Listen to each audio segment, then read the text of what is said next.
The avoidant partner is engaging in behaviors that are betrayals, even though they might not look like traditional betrayals. There's no infidelity, no lying about major things, no obvious cruelty. But betrayal isn't just about dramatic violations of trust. Betrayal is any consistent failure to honor the implicit and explicit agreements that partnership requires. And the avoidant is betraying you in ways that are subtle enough that you might be questioning whether you're overreacting, whether your standards are too high, whether you're being too demanding, but you're not. The avoidance patterns constitute genuine betrayals that damage your well-being, undermine the relationship, and violate what you deserve from partnership. These betrayals are particularly insidious because they're covert rather than overt, because they're framed as the avoidance needs rather than as their failures, because they're defended as boundaries rather than named as abandonments. But regardless of how they're framed, these behaviors are betrayals. And they're betrayals you should never tolerate, because tolerating them means accepting that partnership can exist without presence, without vulnerability, without genuine reciprocity. And that acceptance will destroy you while changing nothing about them. Understanding what constitutes betrayal with an avoidant partner requires expanding your definition beyond the obvious. Traditional betrayals, cheating, lying, stealing, are easy to identify and name. But avoidant betrayals are subtle. They're betrayals of emotional presence, betrayals of consistency, betrayals of the basic relational contract that says if we're together, we're both showing up. The avoidant is physically present sometimes while being emotionally absent most of the time. And this split is betrayal because you entered the relationship expecting a whole partner, not a part-time presence.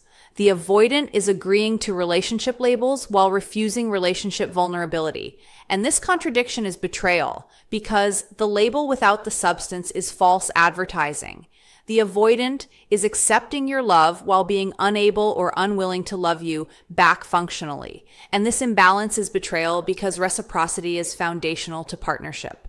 And without it, you're not in relationship. You're in service to someone else's needs while your needs go unmet. The betrayals from avoidant partners are also shocking because they're often the people who claim to value honesty and authenticity above all else. The avoidant presents themselves as direct, as boundaried, as clear about what they want and don't want. But this presentation is itself betrayal because what they're being direct about is their limitations while being dishonest about what those limitations mean for you. They'll tell you they need space. They value independence. They can't do emotional intensity. All of this is honest. But what they're not being honest about is that these needs and limitations mean you'll never get the partnership you're hoping for. That their version of relationship is so constrained, it barely qualifies as relationship at all. That staying with them means accepting crumbs while telling yourself you're being understanding and mature. The betrayal is letting you stay in relationship under false pretenses. The pretense being that if you're just patient enough, their limitations will expand into real partnership. They won't, and the avoidant knows this, which makes allowing you to hope and stay a profound betrayal. The betrayal of emotional unavailability disguised as boundaries.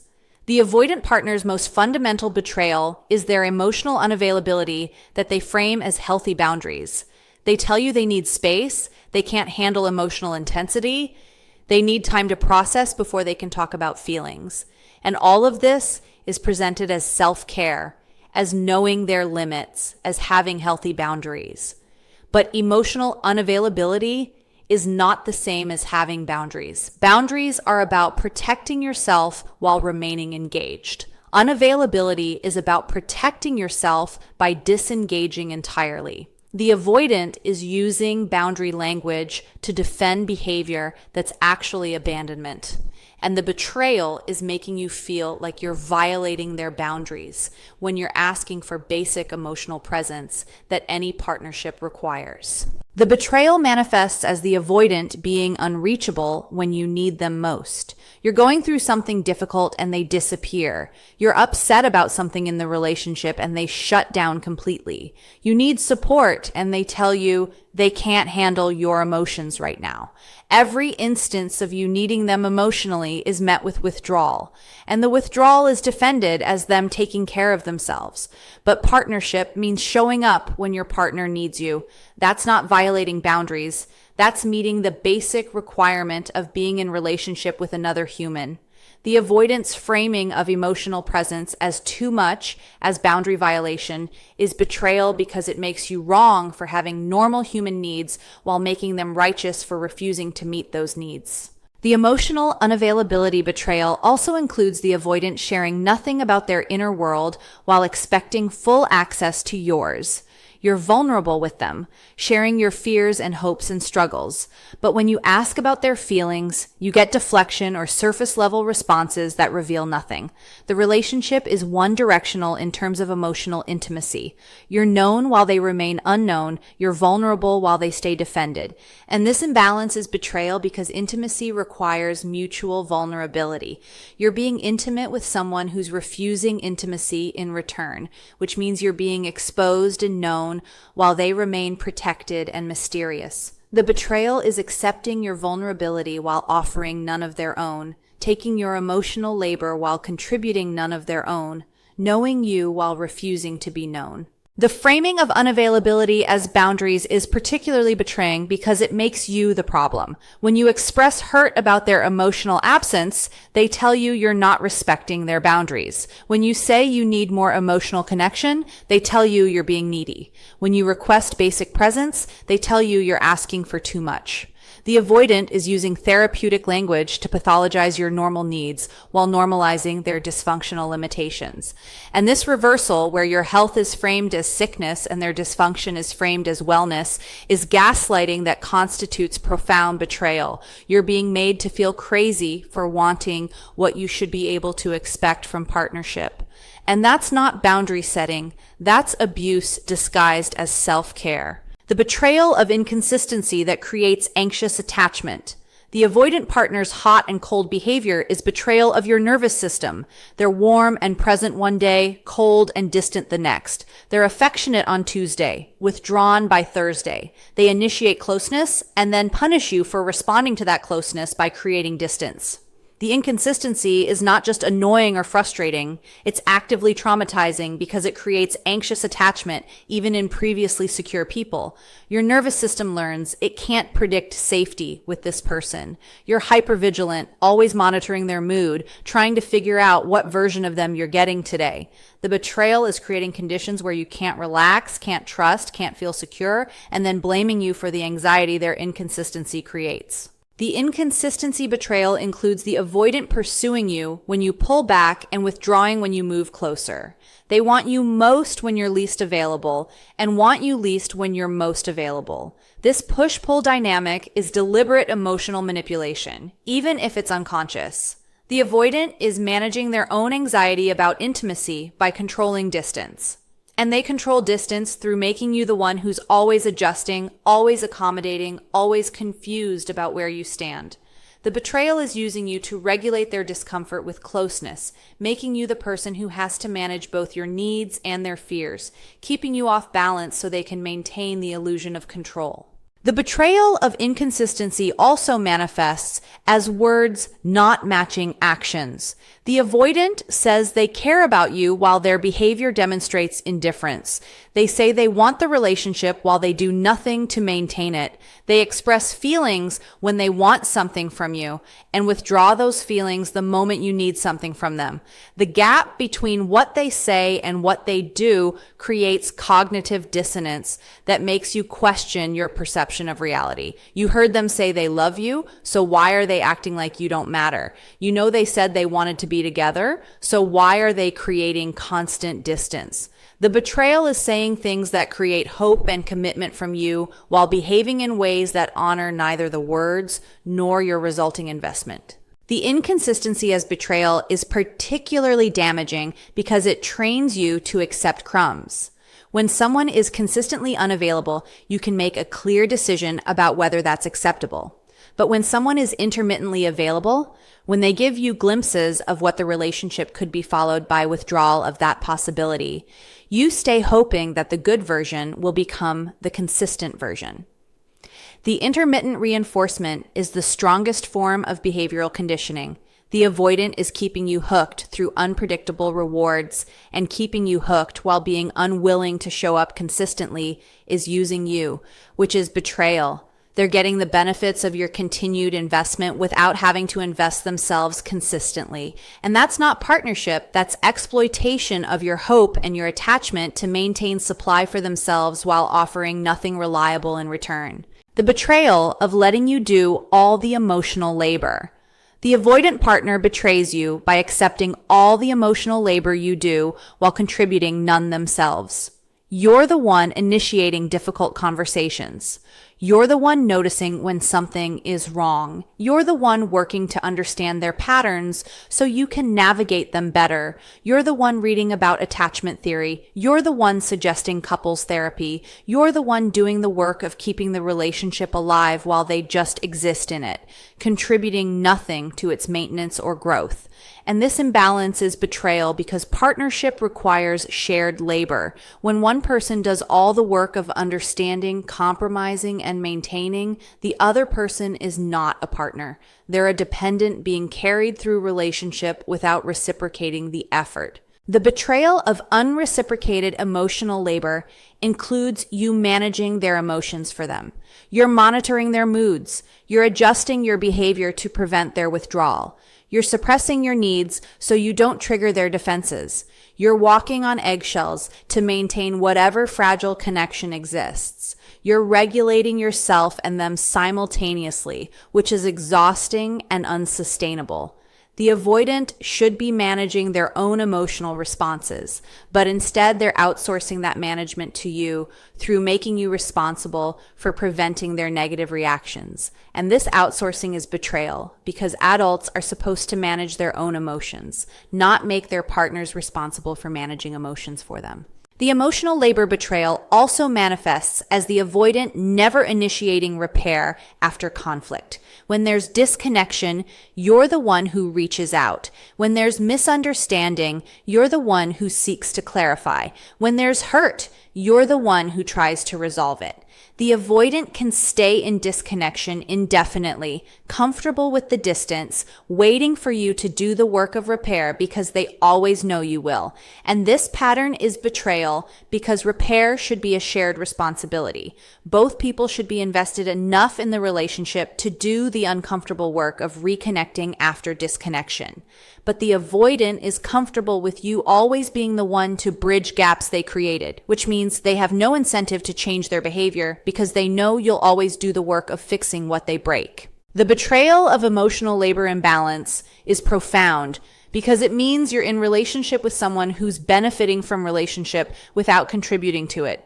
The avoidant is receiving your understanding, your patience, your effort to make things work, but they're not reciprocating any of it. They're not trying to understand you. They're not being patient with your needs. They're not putting an effort to make anything work. The relationship is sustained entirely by your labor. And a sustained relationship through one person's labor is not a relationship. It's codependency where you're giving everything and they're giving nothing. And both of you are pretending this imbalance is acceptable because you're calling it understanding their limitations rather than naming it as them exploiting your generosity. The betrayal of keeping you in ambiguity. The avoidant partner betrays you through refusing to define the relationship clearly. You don't know where you stand. You're not sure what you are to them. Labels are avoided. Future planning is shut down. Commitment is always just out of reach, always something they might be ready for later, but never now. And this ambiguity is betrayal because clarity is basic respect. Keeping you in uncertainty serves the avoidant by giving them all the benefits of having you without any of the responsibilities that definition would create. They get to have you while maintaining the illusion that they're not really committed, not really attached, not really in a relationship that would require them to show up fully. The ambiguity betrayal manifests as the avoidant refusing to introduce you to important people in their life or integrate you into their world. Months or years pass and you still haven't met their family, their close friends, their colleagues. You exist in a compartmentalized space separate from the rest of their life, which communicates that you're not important enough to integrate, not significant enough to claim publicly, not valuable enough to fully include. And this compartmentalization is betrayal, because integration is how people show that a relationship matters.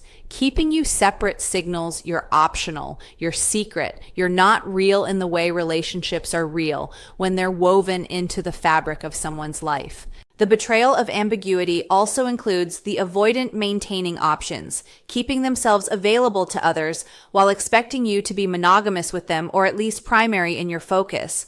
They're still on dating apps. They're maintaining flirtatious connections. They're making clear through word or action that they're not fully choosing you, because choosing you would mean releasing other possibilities, and they're not ready for that.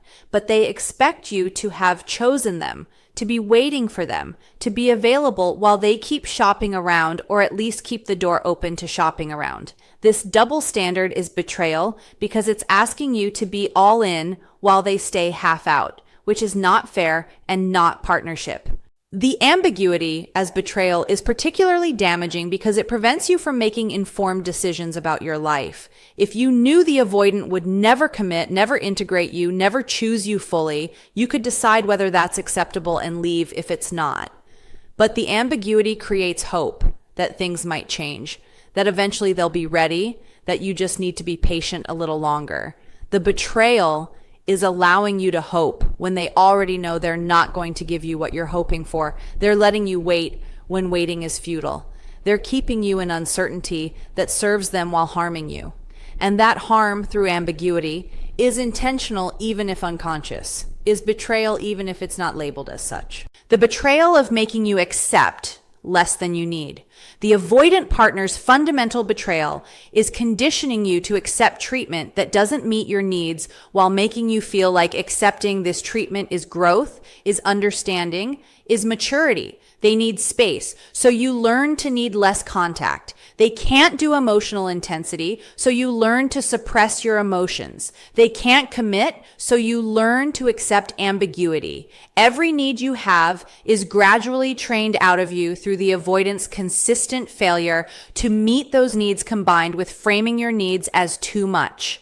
And this conditioning is betrayal because partnership should honor your needs, not eliminate them. You shouldn't have to become smaller, quieter, less needy to be acceptable to your partner. You should be able to be your full self with your actual needs and have those needs met, or at least be told honestly that your partner can't meet them so you can decide if staying makes sense. The betrayal of making you accept less includes the avoidant normalizing their limitations as if all relationships involve this much suppression of needs. They tell you that needing consistent communication is unrealistic. They say that wanting emotional support is codependent. They frame your desire for integration and commitment as pressure. And all of this framing makes you question whether your needs are legitimate, whether you're asking for too much, whether you need to lower your standards. But you don't. Your needs are normal. Wanting consistency, emotional availability, commitment, integration, these are basic relationship needs. The betrayal is making you feel abnormal for wanting what's actually fundamental to functional partnership. The betrayal also manifests as the avoidant making you believe you're in partnership when you're actually in a one-sided arrangement where only their needs matter. They need space, you give it. They need reassurance, you provide it. They need you to be low maintenance, you suppress yourself. But when you need something, connection, reassurance, presence, they're unavailable. The relationship is organized entirely around their capacity and their comfort. Your needs are irrelevant except to the extent they're easy for them to meet. And this arrangement is betrayal because calling it partnership is a lie. Partnership involves mutual care, mutual adjustment, mutual meeting of needs. What you have is you adjusting to them completely while they adjust to you, not at all. The betrayal of conditioning you to accept less is particularly insidious because it makes you complicit in your own diminishment. You start believing their framing. You start thinking you are too needy, too emotional, too demanding. You internalize their narrative about your needs being problems rather than recognizing their inability to meet normal needs as the actual problem. The avoidant is not just failing to meet your needs, they're convincing you that your needs are wrong. That wanting more from partnership is asking for too much. That accepting their limitations is what healthy relationship looks like. And this gaslighting about what constitutes healthy relationship is betrayal that damages not just the current relationship, but your ability to recognize and require health in future relationships. The betrayal of never doing the work to change. The avoidant partner's ultimate betrayal is being aware of their patterns, seeing how those patterns hurt you, understanding that they need therapy or deep personal work, and choosing not to do that work while expecting you to stay anyway. The avoidant knows they're emotionally unavailable. They know their inconsistency creates anxiety in you. They know their inability to commit is unfair. They know all of this because you've told them, because you've explained how their behavior affects you, because you've asked them to work on these things. But knowing doesn't translate into action. The avoidant continues the same patterns while asking you to continue accepting those patterns. And this combination, awareness without change plus expectation that you stay, is the most profound betrayal because it means they're choosing their comfort over your well-being consciously, deliberately, with full knowledge of what that choice costs you. The betrayal of not doing the work manifests as broken promises about change. They say they'll work on being more available, being more consistent, being more vulnerable. They acknowledge they need therapy, and they say they'll look into it. They agree their patterns are problematic, and they express intention to change, but intention without action is just manipulation through hope creation. You stay because they said they'd work on it. You give them more time because they acknowledge the problems, but months pass and nothing changes except their excuses for why they haven't started therapy yet, why they can't seem to be more consistent, why vulnerability still feels impossible. The betrayal is using promises as placeholders for action, keeping you invested through words that are never backed by behavioral change. The not doing the work betrayal also includes the avoidant expecting you to be satisfied with tiny improvements that don't actually address core issues. They text slightly more often and expect you to celebrate this as progress. They have one vulnerable conversation and expect you to see it as evidence they're changing. They're making minimal effort and expecting maximum credit while you're supposed to ignore that the core patterns, emotional unavailability, inconsistency, refusal to commit, remain completely unchanged. The betrayal is repackaging continuation of dysfunction as growth, is relabeling slight modifications as transformation, is expecting you to be so starved for any improvement that you'll accept 5% better as if it's the 100% better you actually need. The betrayal of never doing the work is ultimate because it reveals that the avoidant values their defended state more than they value you. If they valued you more than their defenses, they'd do the work to dismantle those defenses. If the relationship mattered more than their comfort, they'd tolerate the discomfort of therapy and growth, but they don't. They choose themselves over you every time, which would be acceptable if they were honest about it. If they said, I'm not willing to do the work, so you should find someone who is. But they're not honest about it. They keep you hoping while having no intention of becoming what you need them to become. And that hope maintenance through inaction is betrayal that wastes years of your life waiting for change that's never coming from someone who never intended to change, despite knowing change is what the relationship requires. Why you should never tolerate these betrayals. These betrayals from avoidant partners should never be tolerated because tolerating them means accepting that you don't deserve basic partnership functions. Emotional availability isn't too much to ask. Consistency isn't unrealistic to expect. Someone doing their work to be functional in relationship isn't demanding. These are baseline requirements for healthy partnership.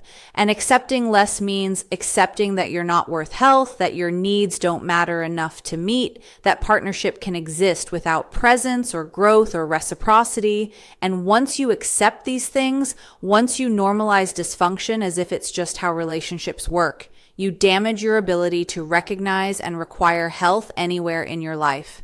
The betrayals change you, teach you to expect less, train you to accept treatment you should never accept.